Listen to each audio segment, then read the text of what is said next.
Welcome to Unreliable Recaps, where we unreliably recap games and movies. On this episode, we are going through the dark void of space. Dead Space. Heh. It's the year 2508. Isaac Clarke, or should I say, It's rough. Woody. Easy to say the wrong thing. Our protagonist, with zero combat training but the heart of an unpaid intern, joins a small crew aboard the USG Kellyan.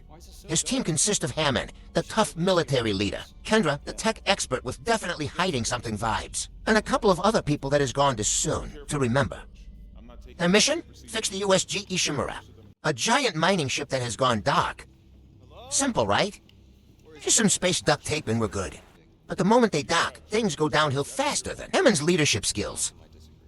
Entering the Ishimura, they expect malfunctioning tech. Instead, they find an impromptu that body part game scattered across the walls. Soon after, the quarantine alarm starts going off, and Woody is treated to a welcoming party. Quarantine activated. Another malfunction? No. The quarantine systems are all fine. Oh, wait. Do you hear that? Screeching like a blender full of rusty nails, the first necromorph bursts through the vents. Chaos erupts and forgotten named Asian dude. Stabbed through the chesticles and dies.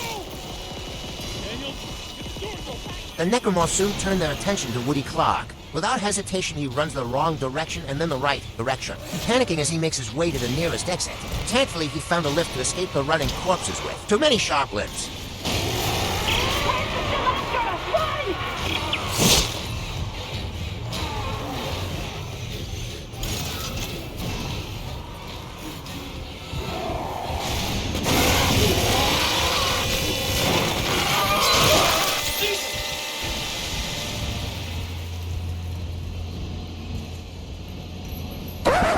Yep, that's me. You're probably wondering how I ended up in this situation. After narrowly surviving, Woody finds his weapon of choice, now repurposed to strategically disassemble the necromorphs, a plasma cutter originally designed to slice rocks. It's like going to war with a stapler and somehow winning.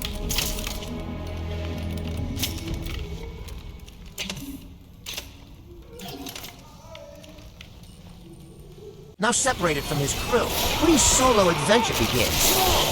Woody gets his first of many necromorph kills.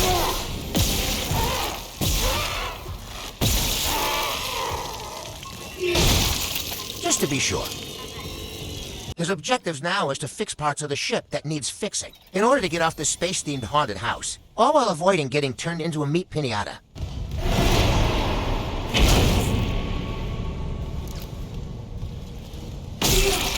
First up on the agenda is to replace the shutter for easy mode of transportation between the different bays. The Ishimura is a huge dead husk of a place, so going on foot isn't very wise. While doing engineering thingamajigs, Woody gets ambushed.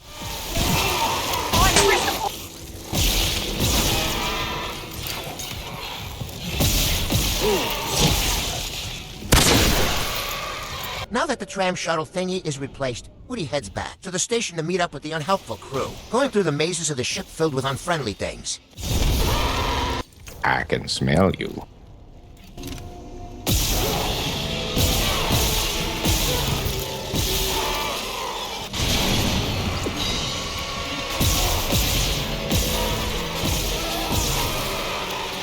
Reaching the station, he calls in the tram for his crew to get to a, for lack of a better word, safer place. It's clear. Arriving at flight deck.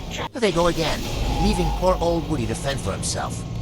Returning back to the Kellyan to see if he can salvage it, Woody runs into more necromorphs.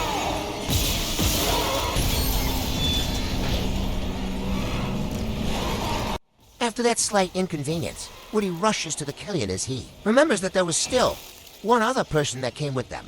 Finding the crew member, Woody heads in to update her on the current situations as she's just been sitting there oblivious to what has happened. After catching her up and running diagnostics on the Kellyan, Woody and the lady sees a bunch of necrofucks destroying the reactor to the ship. Go! Seeing a necromorph in person for the first time, the lady panic fires at it with an already damaged reactor. Right behind the necrofuck, the reactor explodes.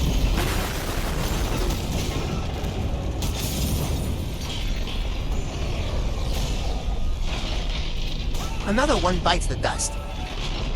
With the only way off the ship destroyed, Woody realized the only path forward for now is to ensure that the Ishimura's failing systems are kept functioning, or they find another way off the stump. Down with the captain's codes. So we find Captain Matthias. After moving to the medical wing to find the dead captain's rig, to access what's left of the ship, Woody comes across a holotape of his girlfriend doing an autopsy on a dead necromorph, which reminds me, Nicole Brennan is Woody's girlfriend and has been posted to the Ishimura and is currently MIA. After falling into machinery, allowing... God. Why is she so gentle with him? Being cooked by a dead man is crazy. That scared the cheese out of me. Anyways, after finding more tools and fixing a lot of the ship later, while trying not to die.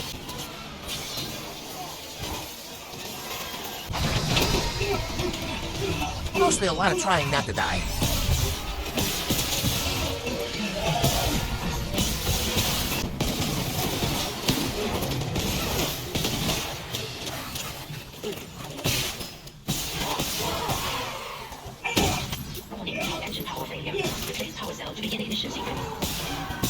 As a very wise man once said, Let me cook! we meet up with our dear friend Hammond as he shows us that he put our dead Asian friend that has turned into a necromorph in an escaped pod. No. Well, not like that'll bite us in the ass later. Escape pod 47 launched. I worked with him for years. Johnston, too. At least she was spared becoming a monster. As Woody tracked deeper into the ship, he finds out what happened to the Ishimura and its crew. It turns out the captain of the ship was part of a cult called Unitologists. Backstory time. Unitology is a bunch of people that believe that the human race was made by aliens and will be reunified after death in heaven through the power of an artifact known as the Marker. The Marker is an artifact found on Earth a long time ago and since. Then humans have made a red version of the Marker as an experiment and placed it on Aegis 7, the planet that the Ishimura is currently mining. But it was no coincidence that Ishimura picked up the red marker. The Unitology cult planned this all along. Despite the Earth government quarantining Aegis 7, not long after picking up the red marker, the crew of Ishimura started feeling the effects of the marker, extreme hallucinations and paranoia that in turn led to a huge wave of unaliving and more death. At the same time, the ship also started to get overtaken by a fleshy growth, and that led to the necromorph infection.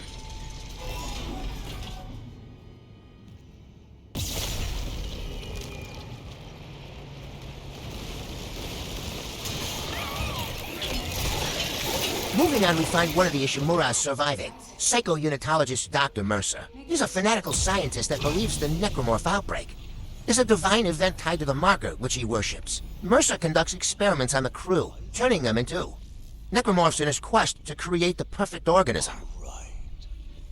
Sounds familiar? Brennan's nearest and dearest. We were colleagues, you know. After that brief introduction, he seeks his pet experiment on Woody, a necromorph that freaking regenerates, and would be the bane to Woody's existence for the rest of his time on the Ishimura, as there isn't only one aboard this vessel.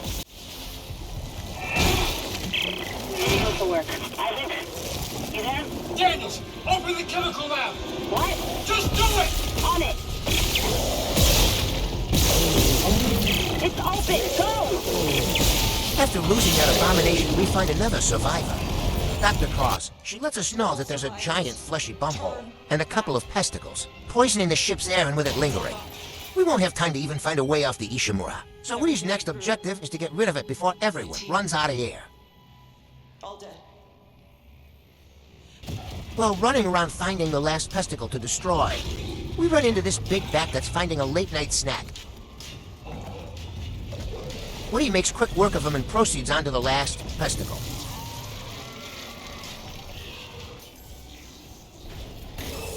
Finding the last pesticle, Woody puts it out of its misery. All that's left now is the giant fleshy bumhole. Then we would have not really fresh air again. With no way to flush out the giant bumhole, Woody has to face it head to bum in an all-out brawl, to weaken it enough to flush it into space. Dead Space. Okay, that's the last one, I promise. See, I wasn't kidding when I said Woody had to go up against a giant fleshy bumhole. After shooting it plenty of times in the poop chute, the fleshy bumhole loses its grip on the ship and gets flushed.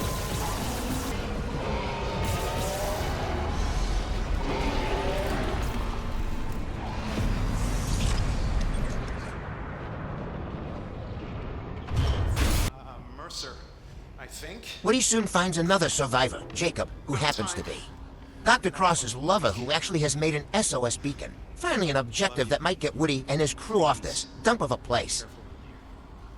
Locating the SOS beacon, Woody finally bumps into his girlfriend Nicole. Nicole, being a doctor, has higher level access in the Ishimura. She helps Woody unlock the way to the SOS beacon.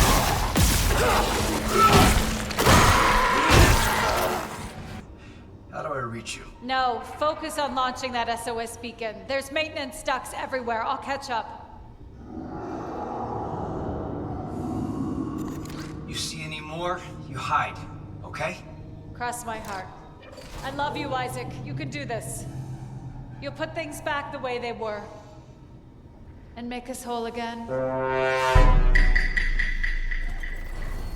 That make us whole again line wasn't suspicious at all. Anyways, after finding and launching the SOS beacon on a mini asteroid, Lee runs into a very rare necromorph. The Beyblade Necromorph.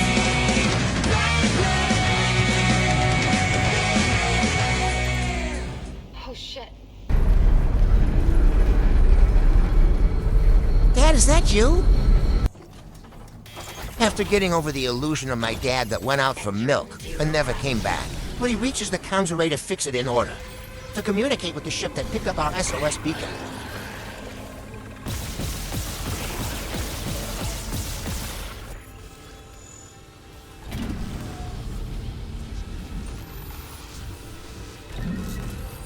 With the comms array fixed, Woody rushes to the comms to receive the incoming message from the USS Valor. The USS Valor is the military ship that found our SOS beacon. But unfortunately for them, they found an escape pod floating near. The Ishimura containing our dead Asian friend as well. And as you can guess, all hell breaks loose in their ship. We've picked up your escape pod number 47 and are en route to your position. This message will repeat every 30 seconds until you respond.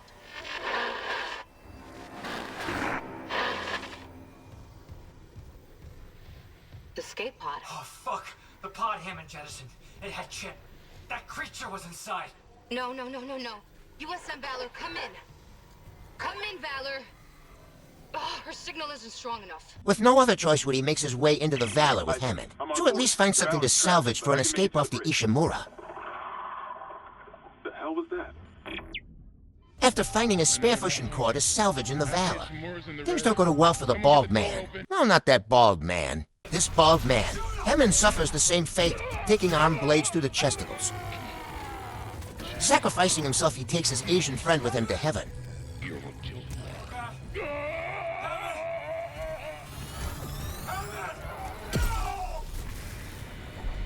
After making away with the spare fusion core, Woody runs into the Psycho Doctor again. You know, he's gone cuckoo when he's fighting his imaginary friend.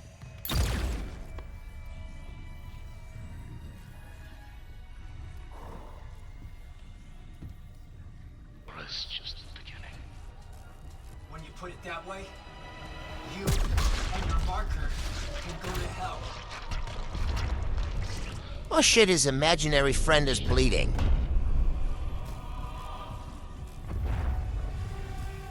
No! God damn! Get the marker to the shuttle bay. Going past the crazy man, Woody finds another survivor that happens to be part of the cult, but you now realize that the marker needs to be destroyed, as having necromorphs on Earth wouldn't be that fun for everyone. Now Woody has to transport the marker back to Aegis 7 to weaken the massive hive mind that controls all the necromorphs. Also destroying the marker on board the Ishimura would not work as the Ishimura is already on the verge of being destroyed. Racing to the only ship left to take us and the marker to Aegis 7. We find out that Kendra was working for EarthGov the entire time. She betrays us by killing the survivor we found and making off with. The marker, as EarthGov still wants to continue experiments with the red marker.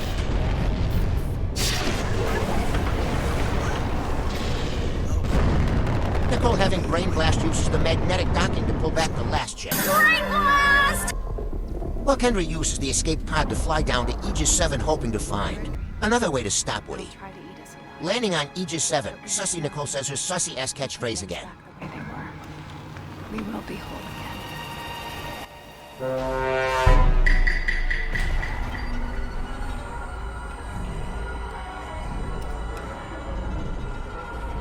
Moving Moving the marker to its original position, Nicole gets taken hostage by Kendra, and everything starts to unravel.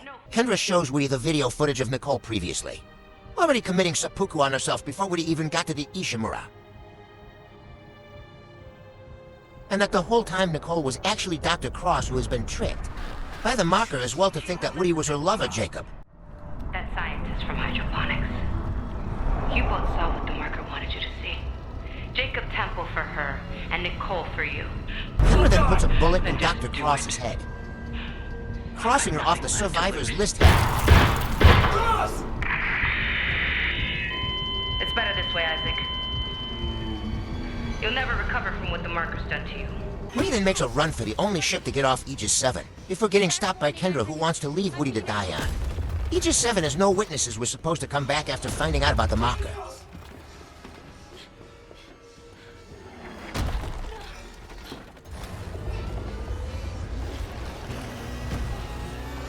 Woody and Kendra then gets third-partied by the one and only hive mind itself.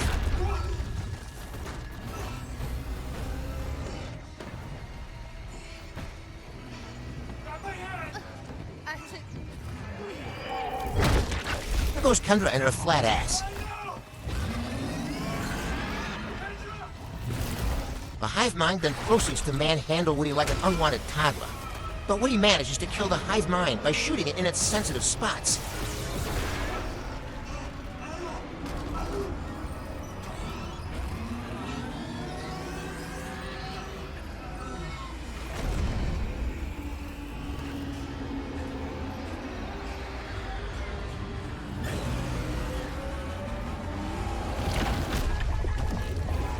But the hive mind dead, the necromorphs wouldn't be a problem anymore. Build a little something first.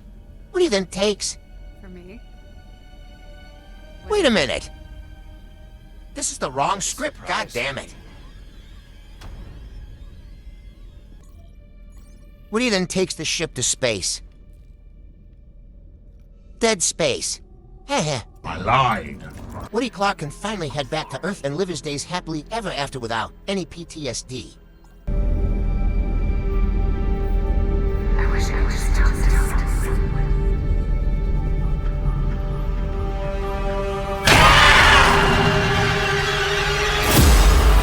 Thank you guys for watching this episode of Unreliable Recaps. It would be super duper sick if you guys could leave a like and subscribe. Leave a comment down below on what games or movies you guys and girls would like to see next.